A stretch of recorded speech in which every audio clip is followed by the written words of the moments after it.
go to a class, an inspiring class, and at the end of the class, you feel like not so inspired and you don't feel so empowered, and you're looking at the leader and the person that gave the class, and you say to yourself, like, wow, I wish I was just like them, or boy, if only I was more like them, or this person really like they're on cloud, on a different cloud, and like poor me. So this week's Torah portion speaks about that's not the way you want to give over a class if you're the person giving over the class. It gives an example. It talks about Aaron, the high priest, who is lighting the lights in the temple, right? And there's this idea that you have to light it until the thing until the flame can catch and to go up on its own. So ultimately, that's a fascinating insight idea, is that the job of a leader is to serve until the person that he's working with gets to the level, is lit on their own, is empowered on their own, is inspired on their own. And very often, right, we feel like we have a little spark and we want to blow it into a fire, and then you go see the big fire, and it ends up the fire like just takes all the oxygen out of the room, and suddenly you're completely unlit. You're like, yeah, I'm pathetic. That's over, right? So that's the opposite of what we have to do, and what we have to be very careful about as well. So as leaders, when we are speaking to people, we have to be very careful we don't put out their flame. In fact, it's not just about lighting the flame, it's waiting and spending the time and serving until their flame is lit.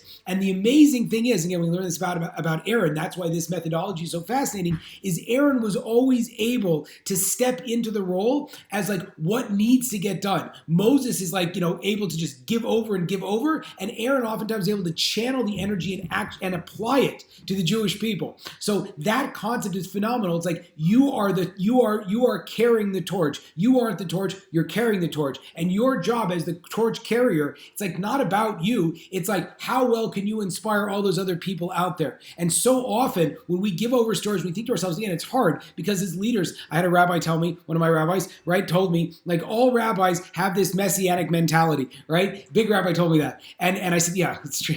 It's true, right? But the idea is, yes, you have to have the sense of ego and the sense of messianic mentality that you can make the world a better place in order for you to get out there and even stand up and say, this is a message. But then on top of it, you have to make sure that the people that you're trying to benefit, and again, you should be trying to benefit them, not just sharing your own ideas because like it's good for people, but the people that you're trying to benefit, that they themselves walk out of interaction lit as you.